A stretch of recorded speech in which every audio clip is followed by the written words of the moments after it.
Lights out! Hey, guards! Get back here! This bed is hard and the blankets make my membrane itchy. This is no way to treat the great staff sergeant!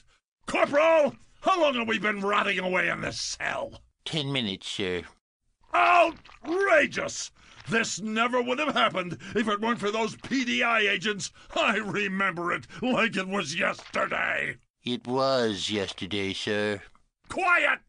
Our plan was flawless. All the troops were in place. The plans laid out for the great epidemic. Troops, today we launch our attack. Prepare to invade. E. coli's, you stake out the toilet handle. Yes, sir. Staffies, take your positions on the water faucet. Yes, sir. Shigellas, crowd around the door handles. Yes, sir. Who are they, sir? Oh, that's just a piece of my sandwich. That's very unsanitary, sir. Quiet! Men, from these positions, we will launch our attack! You must stay invisible. Do not let them see you. Jump on when they touch your location and spread as fast as you can. We'll hitch a ride from this location and infect the city, the world, the universe! Remember, troops, fight dirty! Get it? We're germs, and We get it, sir. you're no fun. Get ready, troops!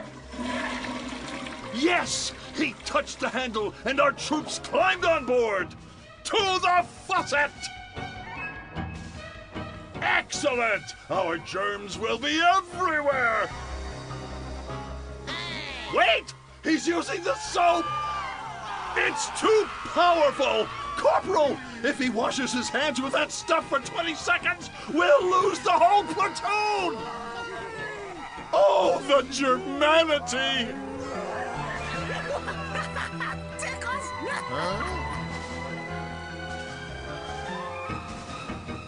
Troops, fall back before he uses the paper towel to block us! No! We'll attack at the door handle! He's using the same paper towel to protect himself at the door! Sweet, slippery sludge, Corporal! He's a trained PDI agent! That was a tough loss, Corporal, but we learned our lesson. We germs would have to get smarter to get people sick. Hey, keep it down. We're trying to sleep. And I'm trying to tell an evil story. Now, where was I? About to have another flashback, sir. Right! We prepared an all-out aerial invasion. There we were, a force of 10,000 gooey, sticky, nasty germs ready to infect. Today, we will move out farther and faster than ever. Any moment now, all 10,000 of us will be launched into the world at 100 miles per hour, armed with all our germy weapons to attack the humans! Get ready, troops! Prepare for launch! Steady! Steady! Release the germs! What happened? Everything is all white! Am I dead? We're in a tissue, sir. I knew that. Well, we were stopped here. Let's hope the other platoon reaches their mission. Here he goes. No! Not into your sleeve! Foiled by the long arm of the law. Hey! Stay away from that hand sanitizer! You'll wipe out whole armies of germs! No! Where are all these PDI agents coming from? That was a sad day for our troops. We flew right into the PDI trap. But world domination would yet be ours. I had one final plan, my most devious one yet. We would use their own agents against them. By spreading from person to person, we would reign supreme. Their parents, their friends, and yes, their noses would run from us. Get it? Noses. Stick with your day job, sir. Here we go. We'll start our attack on the school bus. I can hardly wait. So many children we can infect. Wait, what's this? Not going to school? No! No! How can we take over the universe if she stays here? She's going back to bed? Oh, her mommy's tucking her in. I miss my mommy. You don't have a mommy, sir. You were formed by cell division. Quiet! What? She's a PDI agent too? Ah! We were defeated by those agents, Corporal. But just wait till we bust out of here. We'll find some place with no pesky agents, and then victory will be ours! But, sir, everyone could be PDI agents if they just follow 3 simple rules. By washing their hands, covering their cough and sneeze, and staying home when they're sick, they could easily protect themselves and others from germs like us.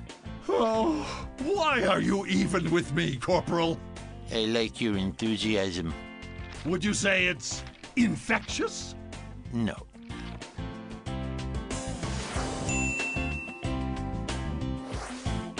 Protect. Don't infect. What a lousy time to be a germ. Whose idea was it to recruit so many PDI agents? Not me, I can tell you. We gotta get back to the Situation Room, Corporal. Somebody get me another sandwich!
In 1796, the scientist Edward Jenner injected material from a cowpox virus into an 8-year-old boy, with a hunch that this would provide the protection needed to save people from deadly outbreaks of the related smallpox virus. It was a success. The 8-year-old was inoculated against the disease, and this became the first ever vaccine. But why did it work? To understand how vaccines function, we need to know how the immune system defends us against contagious diseases in the first place. When foreign microbes invade us, the immune system triggers a series of responses in an attempt to identify and remove them from our bodies. The signs that this immune response is working are the coughing, sneezing, inflammation, and fever we experience, which work to trap, deter, and rid the body of threatening things like bacteria. These innate immune responses also trigger our second line of defense, called adaptive immunity. Special cells called B cells and T cells are recruited to fight microbes and also record information about them, creating a memory of what the invaders look like and how best to fight them. This know-how becomes handy if the same pathogen invades the body again. But despite this smart response, there's still a risk involved. The body takes time to learn how to respond to pathogens and to build up these defenses. And even then, if a body is too weak or young to fight back when it's invaded, it might face very serious risk if the pathogen is particularly severe. But what if we could prepare the body's immune response, readying it before someone even got ill? This is where vaccines come in. Using the same principles that the body uses to defend itself, scientists use vaccines to trigger the body's adaptive immune system without exposing humans to the full-strength disease. This has resulted in many vaccines, which each work uniquely, separated into many different types. First, we have live attenuated vaccines. These are made of the pathogen itself, but a much weaker and tamer version. Next, we have inactive vaccines, in which the pathogens have been killed. The weakening and inactivation in both types of vaccine ensures that pathogens don't develop into the full-blown disease. But just like a disease, they trigger an immune response, teaching the body to recognize an attack by making a profile of pathogens in preparation. The downside is that live attenuated vaccines can be difficult to make, and because they're live and quite powerful, people with weaker immune systems can't have them, while inactive vaccines don't create long-lasting immunity. Another type, the subunit vaccine, is only made from one part of the pathogen, called an antigen, the ingredient that actually triggers the immune response. By even further isolating specific components of antigens, like proteins or polysaccharides, these vaccines can prompt specific responses. Scientists are now building a whole new range of vaccines called DNA vaccines. For this variety, they isolate the very genes that make the specific antigens the body needs to trigger its immune response to specific pathogens. When injected into the human body, those genes instruct cells in the body to make the antigens. This causes a stronger immune response and prepares the body for any future threats. And because the vaccine only includes specific genetic material, it doesn't contain any other ingredients from the rest of the pathogen that could develop into the disease and harm the patient. If these vaccines become a success, we might be able to build more effective treatments for invasive pathogens in years to come. Just like Edward Jenner's amazing discovery spurred on modern medicine all those decades ago, continuing the development of vaccines might even allow us to treat diseases like HIV, malaria, or Ebola one day.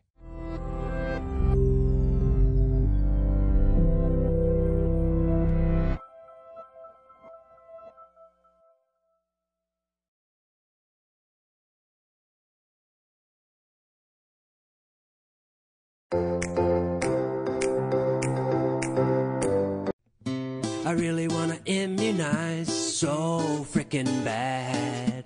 Protect you from those germs you've never had.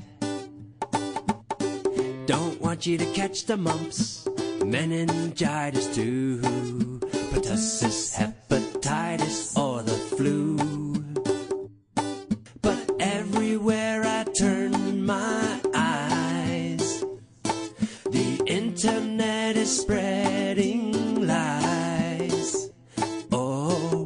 So many parents scared by fairy tales and hate. I need to educate so that I can vaccinate.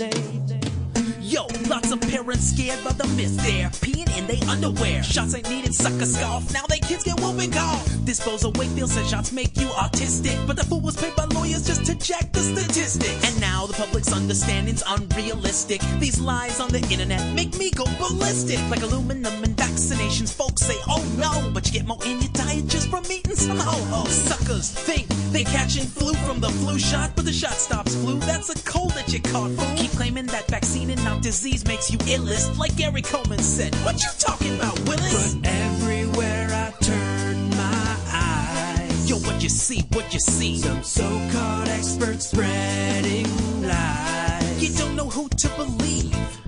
A different talk show every night. What? Why get played? Don't get played. 'Cause it would be so great if we all just vaccinate. Yo. We should all just vaccinate. Herd immunity. Get your shots on. Patients ask me what I do for my relatives. Knowing lots of medicine, I show them vaccinations save more lives than almost anything. Don't let my daughter get up in the car without a car seat. Why should I let her get pertussis, measles, or the mumps, G? These ain't the kind of shots that kill Tupac. They put the brakes on polio so little kids could walk. Prevented deafness, retardation, changed the world. You're damn right, I'm gonna give them to my little girl. Don't give Chuck Norris shots though, that'd be dim. Chuck need vaccines? Nah, vaccines need him. To beat some sense up in you, do what needs to be done to keep our children in the playground, not up in the wire lung. Sing it.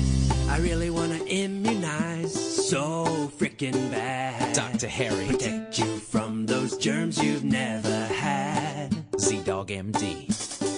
Don't want you to catch the pox, rotavirus too. The squirts. Polio, rubella, or H-flu. These are preventable, yo. But everywhere I turn my eyes, yo, what you see, what you see? Some B-list actors spreading lies. Jenny, she's D-list, yo. Listen to reason, hear the truth, for it's too late. Yo, don't cry, homie. Keep our children safe. No, really, if we don't all cry. just vaccinate. That is not gangster. Oh, we should all just vaccinate. Yo, I gotta get you a tissue. Oh, Dry your eyes. Tell them what you want.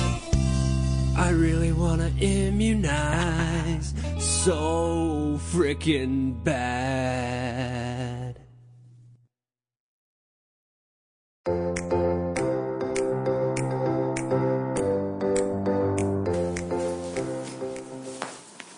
Anak, gising na. Malilate ka na sa school. Mommy, I feel hot. You are hot.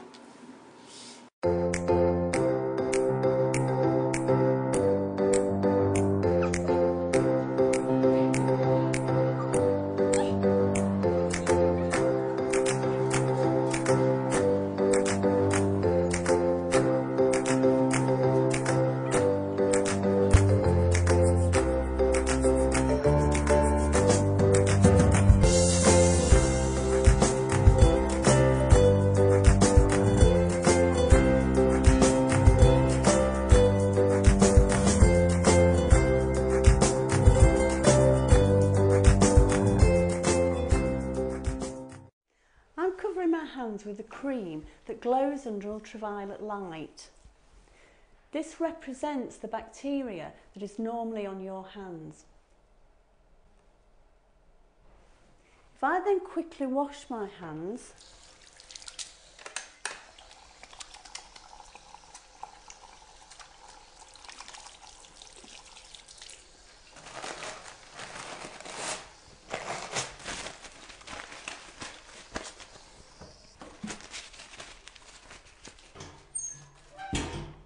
and replace them back under the ultraviolet light, you can see where the cream remains in the creases of the skin and around the fingernails.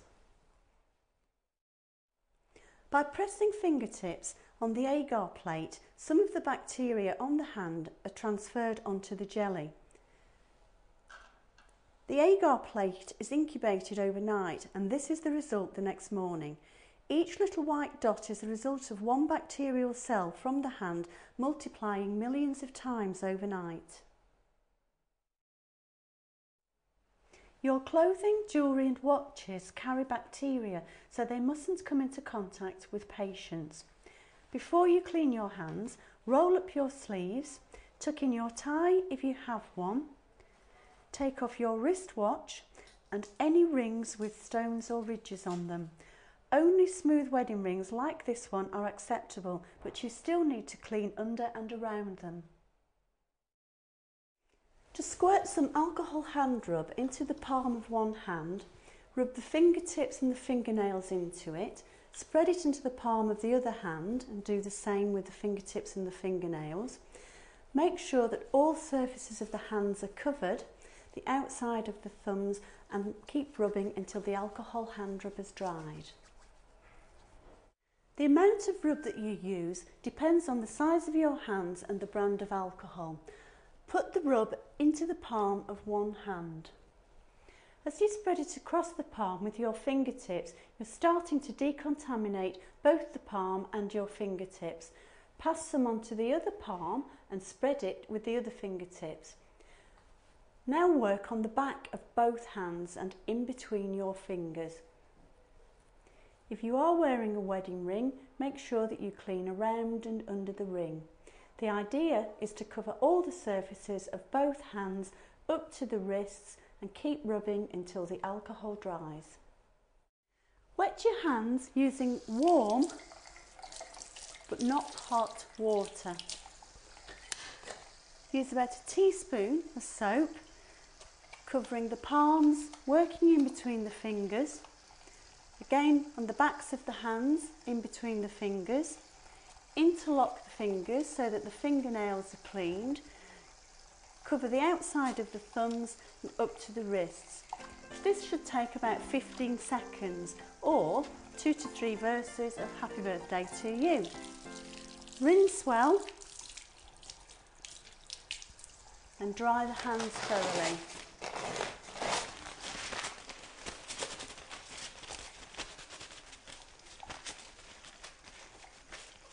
Turn off the taps either using the paper towel or your elbow.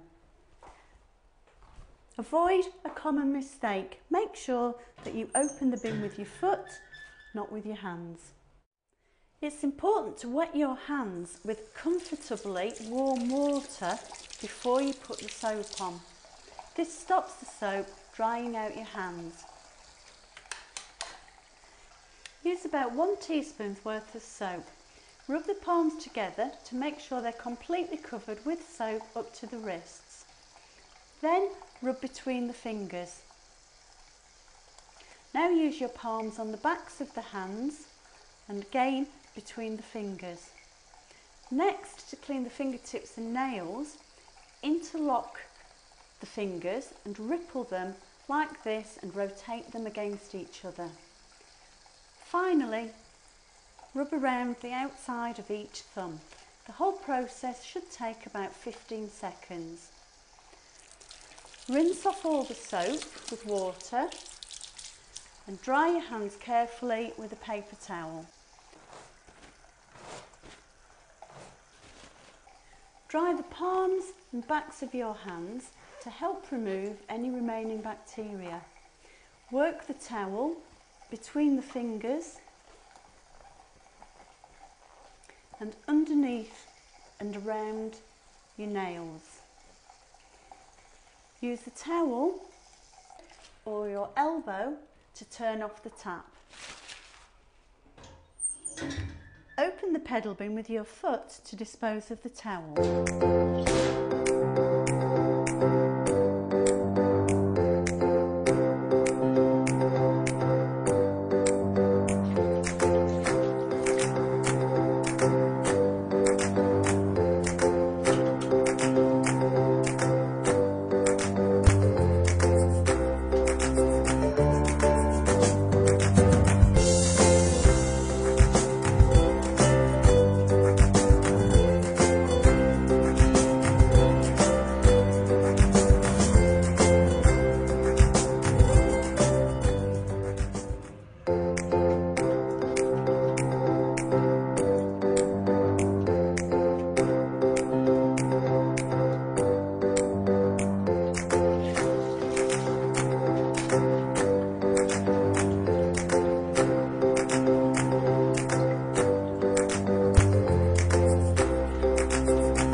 Everybody now, do you know how to wash your hands? Show me! Basain, tapos pabulain. Sa taas, sa baba, sa gitna ng daliri. Kuskus dito, kuskus doon. Daliri mo'y isa-isahin. Dahan-dahan, lagi mong tagalan. Kuskus, kuskus, kuskus, kuskus. Pwede nang banlawan. Remember, when everybody washes their hands, germs go away. Ang madalas at tamang paghugas ay isa sa pinakamabisang proteksyon laban sa bird flu, diarrhea, trangkaso, ubo at sipon. So everybody, wash your hands.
Choice, we have a job to do here. To put our hands together, germs will disappear.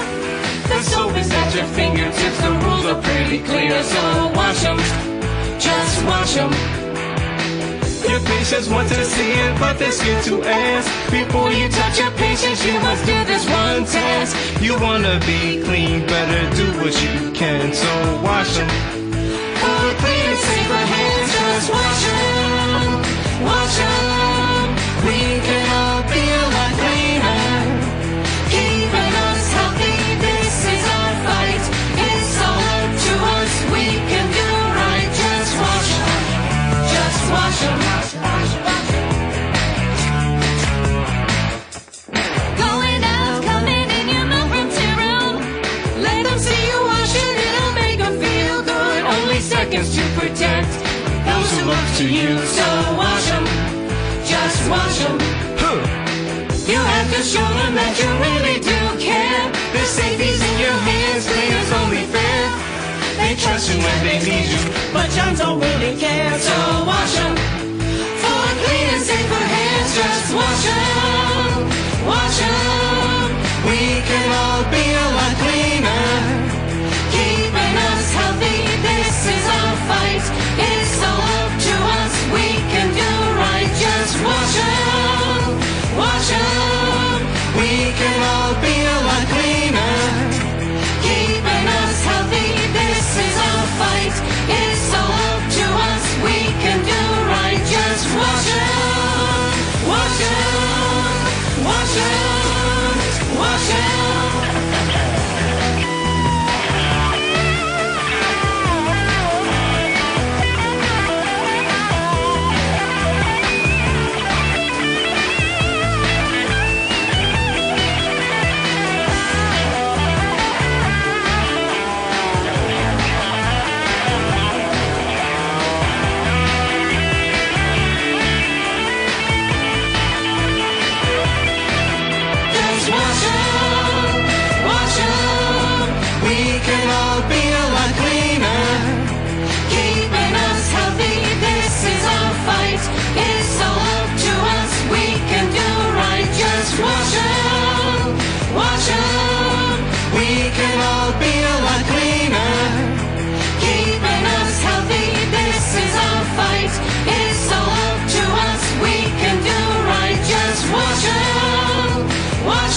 can all be a lot cleaner. Keeping us healthy, this is our fight. It's all up to us, we can do right. Just wash up, wash up. We can all be a lot cleaner. Keeping us healthy, this is our fight. It's all up to us, we can do right. Just wash up, wash up. We can all be a lot cleaner. Keeping us healthy, this is our fight. It's all up to us, we can do right. Just wash up, wash up. We can all be a lot cleaner. Stand by, everybody. Go. Just wash up, wash up. We can all be a lot cleaner. Keeping us healthy, this is our fight.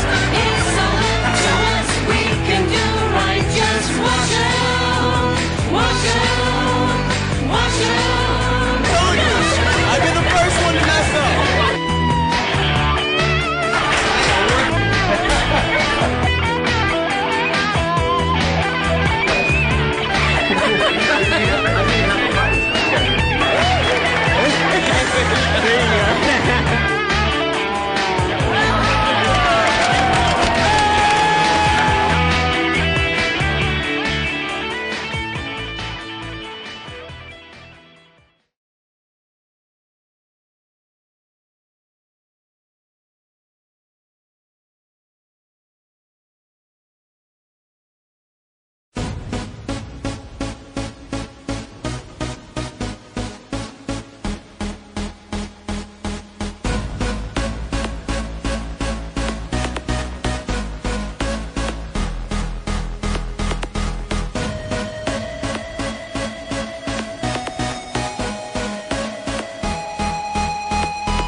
오빤 강남스타일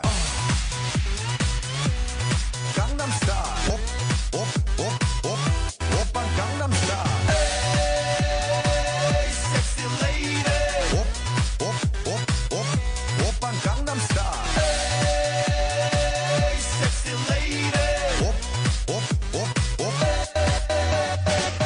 오빤 강남스타일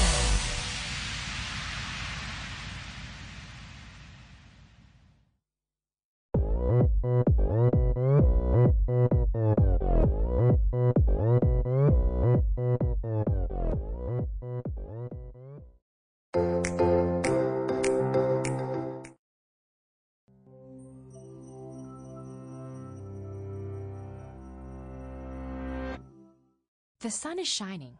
The birds are singing. It looks like the start of another lovely day. You're walking happily in the park when, achoo!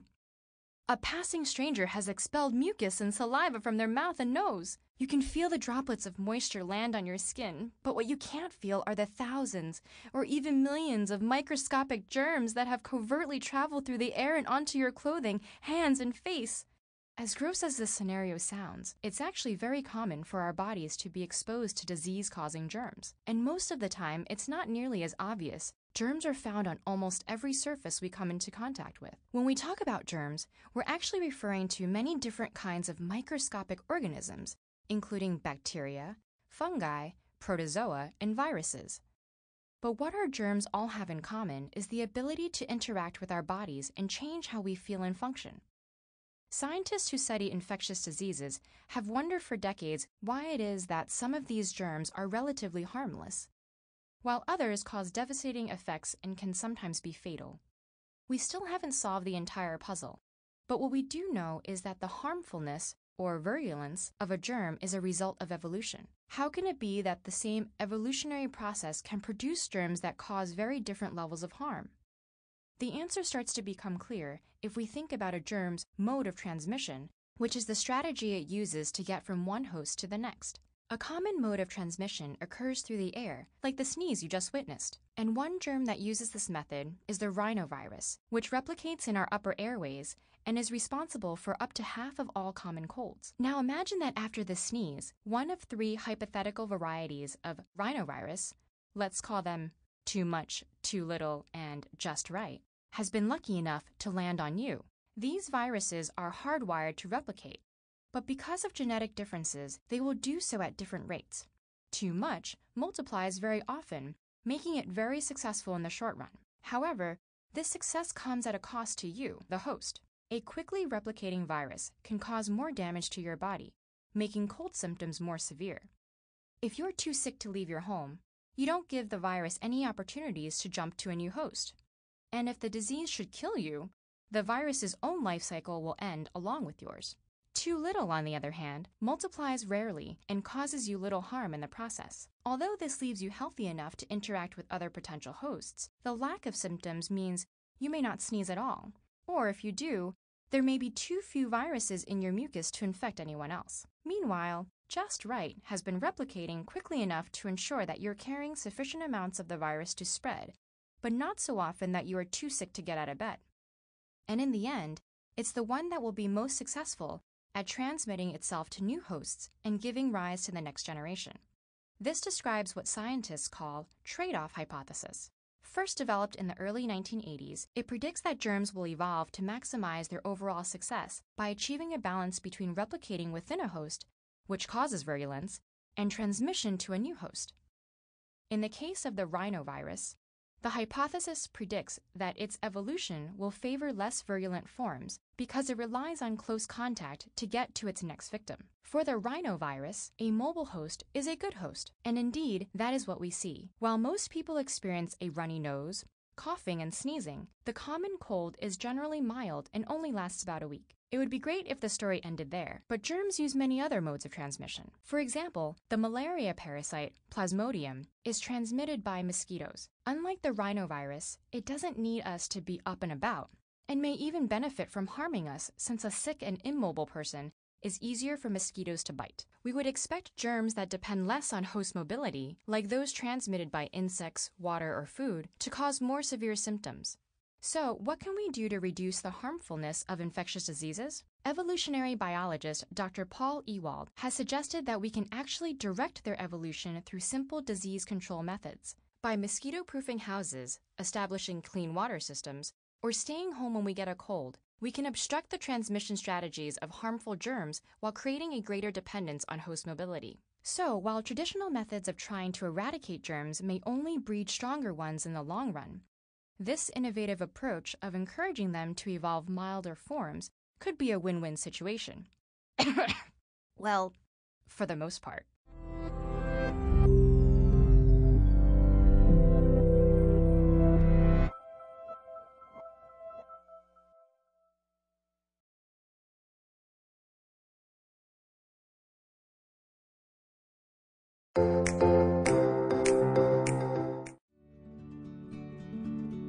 Well, I think the evidence continues to accumulate about the value of preventive strategies to address disease.